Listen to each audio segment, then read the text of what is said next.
Di sini kami mengambil kasus korban kecelakaan lalu lintas yang dimana kedua belah pihak memilih jalur kekeluargaan. Ikutin sampai selesai ya. Bye. Yang pertama ada narasi fenomena.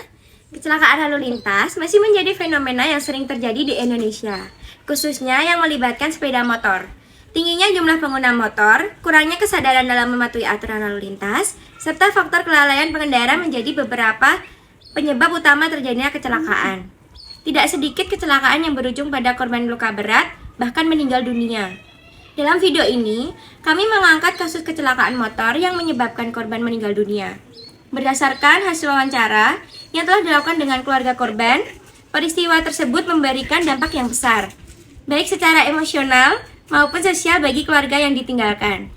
Nah, meskipun kecelakaan tersebut mengakibatkan hilangnya nyawa seseorang, kedua belah pihak memilih menyelesaikan permasalahan melalui jalur kekeluargaan dengan mengutamakan musyawarah dan kesepakatan bersama. Fenomena ini menunjukkan bahwa dalam masyarakat Indonesia, penyelesaian masalah tidak selalu berakhir di pengadilan. Nilai kekeluargaan dan musyawarah masih sering digunakan sebagai alternatif penyelesaian konflik, termasuk dalam kasus yang berkaitan dengan hukum pidana. Kita dari mahasiswa Unisri ingin mewawancarai tentang tindak pidana, yaitu kecelakaan yang menyebabkan korban meninggal dunia dan memilih menyelesaikan secara kekeluargaan. Perkenalkan, saya Silvi dan teman saya Reva. Masnya di sini siapa? Saya Rangga, Masnya sebagai pelaku. Untuk pertanyaan yang pertama, bisa diceritakan secara lengkap bagaimana kronologi kecelakaan itu terjadi menurut yang kamu alami sendiri? Awal ceritanya itu saya dari rumah, Kak. Dari rumah itu saya niatnya itu mau cari angin lah sama teman saya. Dari awal dari rumah saya cari angin berdua sama teman saya. Nggak sengaja itu lihat ada anak silat konvoy, dan saya itu kan ikut lah. Habis ikut itu ya saya cari angin lagi. Habis itu saya kan nyore kan di jalan ringkut sana lah pokoknya ya. Itu terus saya nyore di situ berdua sama temen saya. Akhirnya itu udah waktu menunjukkan udah maghrib. Saya kan pulang berdua sama temen saya kan. Nah, habis itu saya pulang lewat jalan Pungruk ke arah timur, terus saya jalan dan tibalah di tempat Sidoarjo. Di situ saya nggak sengaja, waktu itu posisi lagi hujan. Saya kan nggak sengaja di marka yang kanan ada mobil yang mau nyalip lah.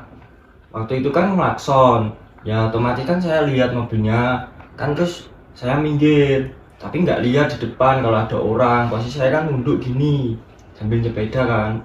Habis itu ya nggak tahu lah, nggak sengaja akhirnya nabrak gerobak, dan gerobak itu di belakangnya ada orang.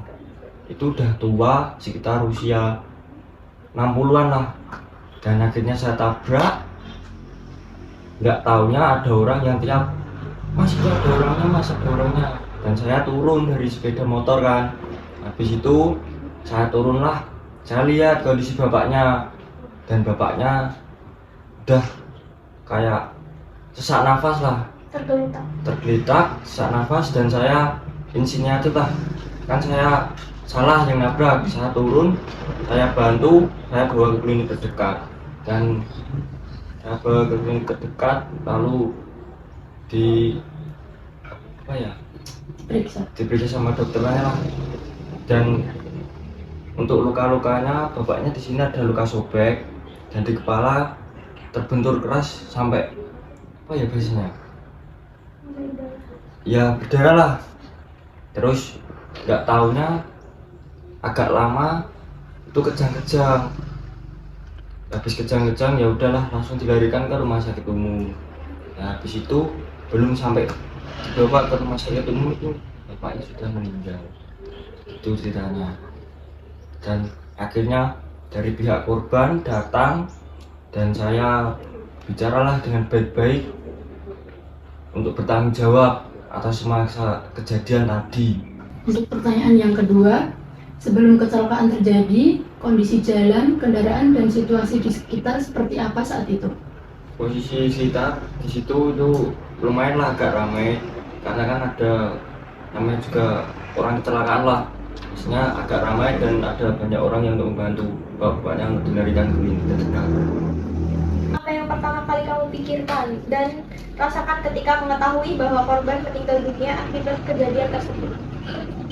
Yang saya rasakan pertama, saya tuh nggak yakin kalau korban itu meninggal, dan akhirnya saya diberitahu kalau korban itu sudah meninggal dan saya shock lah di situ posisinya, dan saya di situ nggak nyangka lah pokoknya kalau bakal ada kejadian kayak gini. Pertanyaan selanjutnya, bagaimana proses komunikasi antara keluarga kamu dengan korban sampai akhirnya memilih jalan damai? Saya waktu itu bertemu dari pihak korban dan berdiskusilah bagaimana solusi ini diselesaikan, dan akhirnya dari pihak saya berbicara pada pihak korban untuk bertanggung jawab, dan pihak korban itu menerimalah. Yang penting korban pelaku bisa bertanggung jawab sampai ya pembiayaan dari pemakaman, yasinan, dan seterusnya lah. Selanjutnya, setelah kejadian ini, pelajaran apa sih yang kamu ambil dan bagaimana pengaruhnya terhadap kehidupan kamu sekarang? Dan pelajaran untuk kejadian yang sudah saya alami ya pokoknya bersepeda lebih hati-hati dan tahu sekitar lah. Pokoknya ya di jalan hati-hati aja, jangan lupa pakai helm, pokoknya yang safety aja lah. Jadi begitu, berarti lain kali tuh harus hati-hati ya dalam bersepeda dan harus safety, harus aware kejadian sekitar tuh seperti apa. Oke, makasih atas waktunya untuk berkenan diwawancarai. Ya, sama-sama. Oke. Assalamualaikum warahmatullahi wabarakatuh. Perkenalkan, nama saya Silvina Ilalhina dan teman saya Revalina.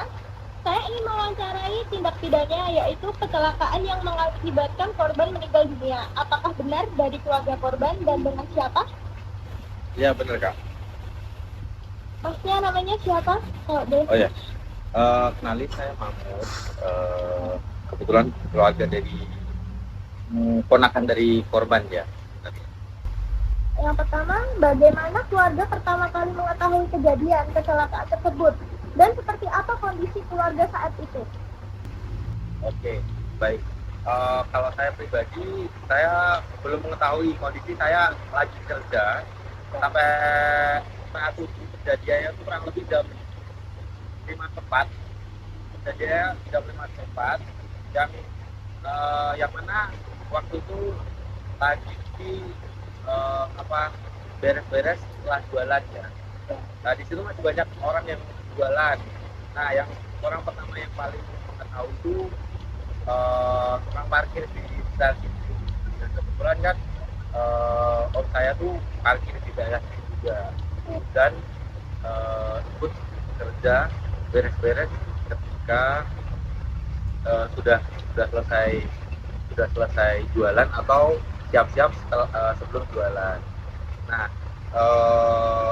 yang paling ngerti sih tukang parkir daerah itu keluarga saya. Kebetulan kan memang paling dekat keluarga saya. Terus saya dikabarin kalau om saya kecelakaan. Waktu itu belum sampai meninggal ya, karena kondisi masih kritis. Dilarikan ke klinik terdekat,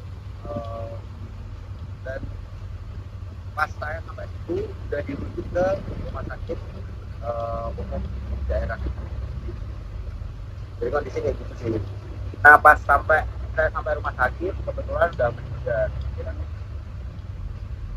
Kurang lebih dari kecelakaan sampai meninggal itu kurun waktunya cuma 1,5 jam. Karena memang benturannya keras di kepala, sepertinya memang di daerah kepala yang fatal. Itu yang tentunya reaksi kami juga kaget ya, karena tidak pernah jalan, dan waktu itu memang lagi gerimis, kondisinya memang lagi gerimis. Kalau menurut kronologi kejadian, saat itu kondisi lagi gerimis, pelaku yang nabrak kondisinya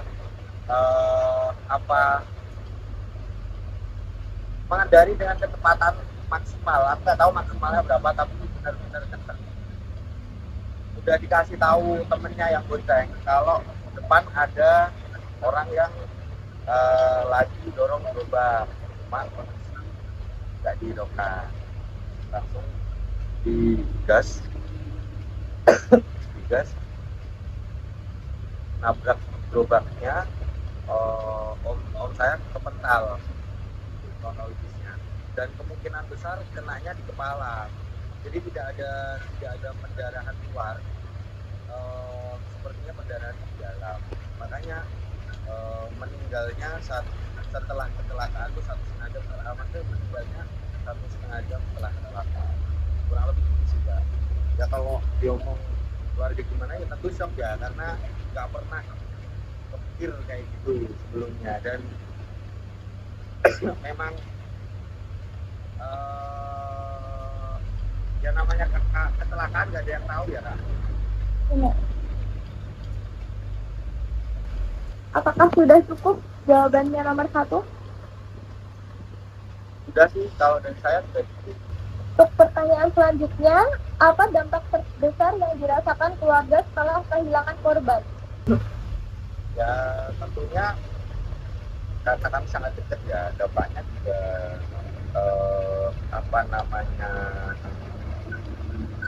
sampai sekarang tuh masih belum nyangka juga kalau kejadian seperti itu.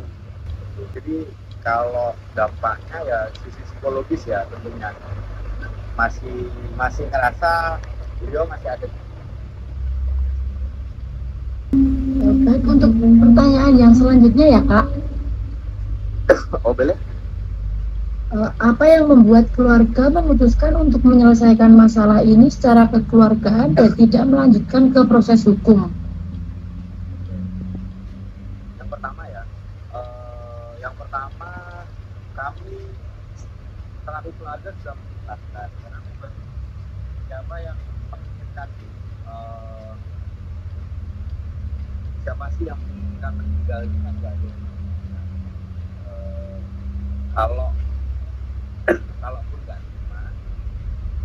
Kalaupun begini nggak terima, apakah kita korban juga akan balik seperti biasa kan enggak. Yang pertama itu. Jadi kami 100% sudah mengikhlaskan, nggak ada masalah apapun ya, biar juga salah satunya juga biar bila tenang di sana juga. Kalau yang di sini nggak akan terima terus kan nggak perlu ya ngapain gitu. Orang namanya akan balik. Selanjutnya untuk pertanyaan yang terakhir ya Kak. Ya. Setelah adanya kesepakatan damai dengan pelaku, apa harapan keluarga ke depannya dan pesan apa yang ingin disampaikan kepada para pengguna jalan? Kalau dari saya pribadi, harapanku untuk pelaku ada perubahan lah. Nah, ternyata memang pelaku ini memang udah beberapa kali di jalan juga nggak tertib, terus ya gitulah, kenakalan remaja banyak dilalui sama dia, sampai akhirnya omku meninggal ibunya itu, sampai detik omku meninggal. Nah harapanku sih untuk pelaku ya udahlah, stop, ngapain sih itu lagi, lagian juga nanti ujung-ujungnya ya rugi diri sendiri kan.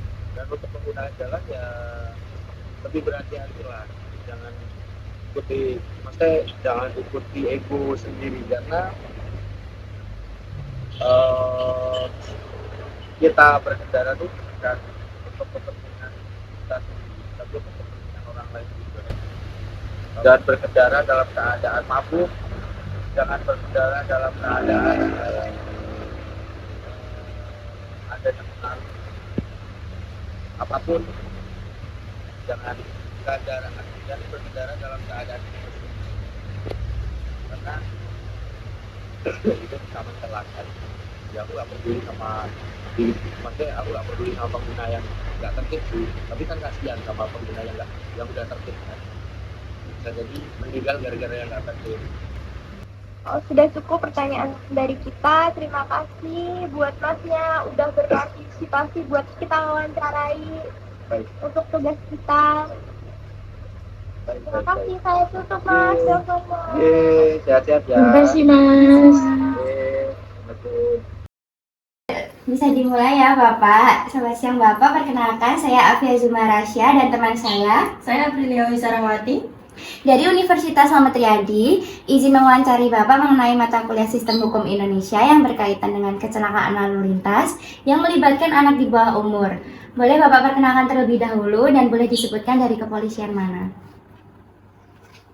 Saya namanya Cato, saya dari Mabes Polri. Oke, baik. Langsung ke pertanyaannya saja. Ya, boleh. Oke, nah yang pertama, berdasarkan pengalaman dari pihak kepolisian, bagaimana pandangan kepolisian terhadap tingginya risiko kecelakaan lalu lintas yang melibatkan pengendara yang masih di bawah umur, Pak?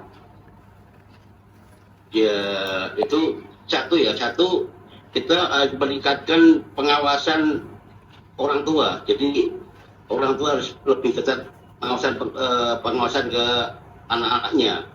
Dua, pendidikan dan sosialisasi di sekolah misalkan.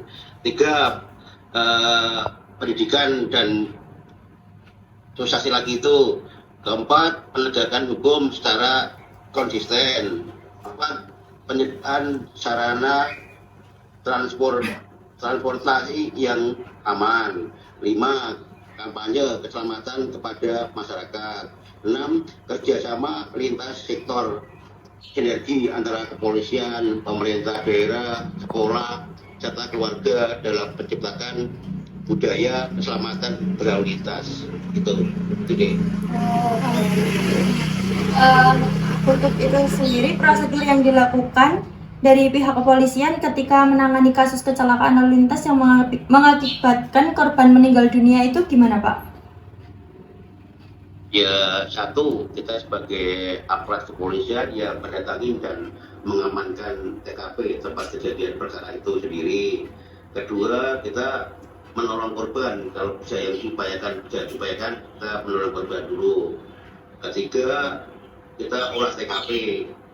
Keempatnya, pemeriksaan saksi dan sopir, ya itu pemeriksaan driver itu misalkan terkait angkutan umum. 5, kita melakukan penyidikan. Itu 6, visum itu pengertian itu visum berarti korban visum. Terus tujuhnya penyitaan barang bukti. 8, gelar perkara dan pelimpahan berkas. Itu deh. Baik, pertanyaan selanjutnya. Bagaimana perlakuan hukum terhadap pelaku yang masih berstatus anak atau masih di bawah umur? Itu maksudnya di bawah umur itu ya, di bawah SMP juga ya. Iya. Ya, sampai SMA gitu, Pak, yang belum Belum punya mempunyai SIM. SIM. Oh, itu ya, tugas hukumnya itu ya kita harus mengacu pada sistem peradilan pidana anak. 2, pendampingan wajib. Kita harus ada misalkan dari pelanggaran itu kita harus pendampingan terhadap anak itu sendiri. 3, mengutamakan diversi. 4, penahanan sebagai upaya terakhir. Kalau itu nggak bisa ya memang ada penahanan, tapi masih di perlindungan anak. 5, pidana yang lebih ringan karena masih di bawah umur. 6, tanggung jawab orang tua. Emang tanggung jawab itu harus banget karena anak di bawah umur itu kalau orang tuanya nggak aktif, ya memang kadang-kadang anak itu kan labil ya. Itu intinya begitu. Ada lagi? Ada lagi, Ini, Pak. selanjutnya. Apa peran kepolisian dalam mendampingi proses mediasi atau penyelesaian secara kekeluargaan antara kedua belah pihak?